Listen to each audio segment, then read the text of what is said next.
Halo guys, balik lagi sama gua Lucky ID. Seperti biasa, sebelum mulai videonya, buat kalian yang sudah dukung channel ini selama ini, terima kasih banyak. Buat kalian juga yang belum subscribe, silahkan di subscribe karena subscribe itu gratis, tidak bayar. Dan buat kalian juga yang sudah gabung, jangan lupa nyalakan lonceng notifikasi agar tidak ketinggalan update video dari channel ini. Terima kasih dan selamat menonton. Nah, sebelum mulai videonya, alangkah baiknya untuk kalian like video ini, hitung-hitung uang parkir ya guys. Terima kasih dan selamat menonton. Tanpa basa-basi, kita bacain novel Martelbeck chapter 5908. Di sini diceritakan, tetapi ketika jumlah besar klan batu kecil peringkat ke-8 muncul, hati Monaya terguncang. Tidak tahu apakah klan Tinta dapat melindungi dirinya sendiri dalam menghadapi metode seperti itu. Namun dia tidak bisa membiarkannya berpikir terlalu banyak pada saat ini. Pertarungannya dengan Mi Jinglun telah jatuh ke dalam kerugian. Jika dia terganggu, dia tidak akan beruntung dan dia hanya bisa menyingkirkan pikiran yang mengganggu dalam pikirannya, jantung. Di sisi lain, lebih dari 2000 suku batu kecil peringkat ke-8 bergegas menuju Dewa Raksasa Hitam di bawah perintah Yangkai. Suku batu kecil peringkat ke-8 ini kekar, tapi mereka masih sekecil semut di depan para raksasa hitam.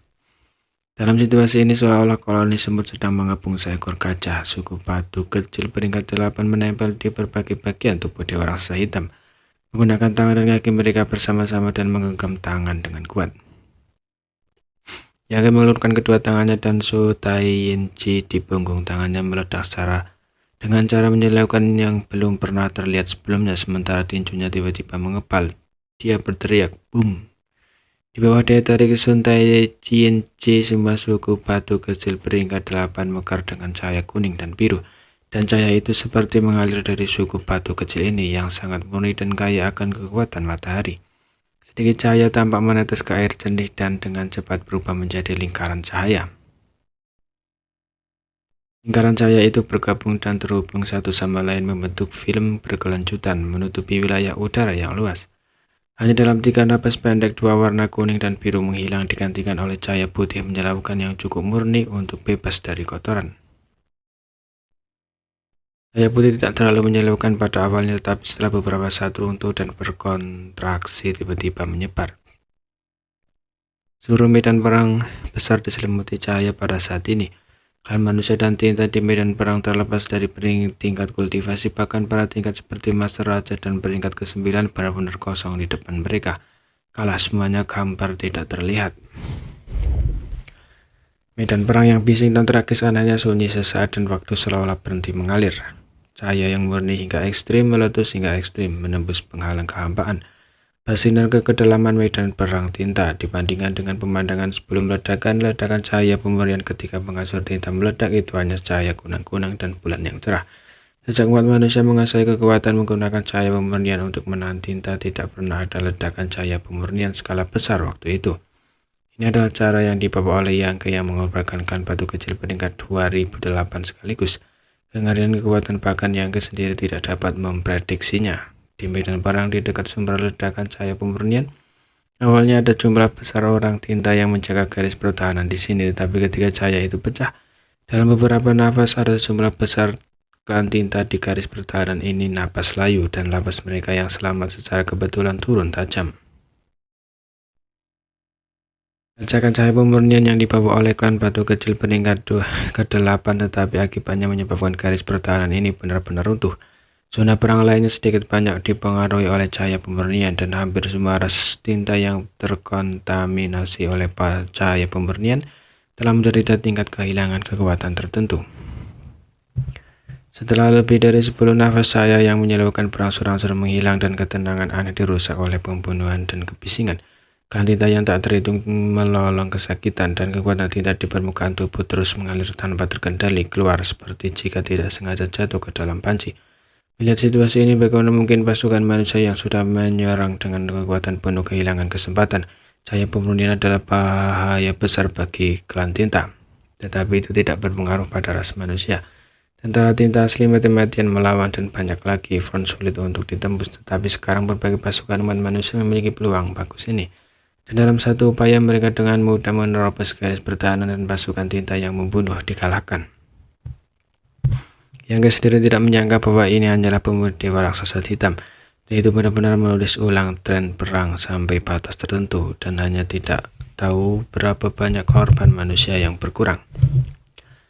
Pada saat ini dia tidak memperhatikan medan perang kedua pasukan, tetapi menoleh untuk melihat ke suatu tempat di gampaan. Ke arah itu raksasa yang berdiri tegak adalah dewa raksasa hitam. Dewa raksasa berwarna tinta ini awalnya keluar dari tanah leluhur Roh Kudus. Ini juga yang dipegang bersama oleh Kyo dan Wukong selama ribuan tahun. Yang telah menanganinya beberapa kali itu tidak pernah melihat Yang secara langsung, hanya karena dari sudut pandangnya tidak peduli seberapa kuat Yang itu hanya semut. Apakah itu semut yang lebih kuat atau semut yang lebih lemah, tidak ada bedanya. Namun kini dia akhirnya harus menghadapi semut yang diabaikannya karena kebenarannya semut memiliki kemampuan untuk melukainya. Meskipun itu dengan bantuan kekuatan dari luar, tatapan Yang menyambut lengan dan paha roh raksasa berwarna tinta ini. Dan dia melihat bahwa lengannya telah robek dan satu pahanya telah menghilang. Tinta tebal dan darah dimuntahkan dari luka besar itu, seolah-olah ada dua lagi air mansur tinta dalam darah kegempaan. Pemandangannya luar biasa, dan lengannya yang hilang dipegang erat di tangannya oleh Ahda pada saat ini, dan pahanya yang hilang juga dipelintir di antara kedua kaki Ahda. Pada saat cahaya pemurnian pecah, orang ini memilih untuk mengikat ekornya dan melarikan diri. Yang sedikit menyeringgit hanya menilai dari luka robek di lengan dan paha dewasa raksasa hitam. Dia mengambil inisiatif untuk membuat luka seperti itu. Karena dia tidak bisa menyingkirkan pengekangan Ahda, jadi dia harus menggunakan tekad ini, metode kembalikan kebebasan. Yang diam-diam bersuka cita, tetapi untungnya ketika dia memanggilkan batu kecil peringkat ke-8, dia membuat mereka melekat pada roh raksasa tinta. Jika tidak, akan sangat mungkin untuk membiarkannya menghindari dampak paling langsung dari cahaya pemurnian. Meskipun tidak dapat maksimalkan kerusakan cahaya pemurnian, dia telah kehilangan lengan dan kakinya karena itu. Dan Yang dapat dengan jelas melihat bahwa aura lawannya telah banyak melemah. Meski berhasil menyingkirkan pengekangan Ahda dengan memotong lengan dan kakinya, cahaya pemurnian selalu memainkan peran besar. Ini hanya bisa dilakukan dengan kekuatan tinta kuat yang keluar dari permukaan tubuh lawan. Bisa jadi terlihat. Meski berhasil menyingkirkan pengekangan Ahda dengan memotong, dewa raksasa warna hitam seperti itu bukan lagi pembangkit tenaga listrik tertinggi yang menautkan dan putus asa sebelumnya. Yang mengangkat tangannya dan meraih tombak Changlong.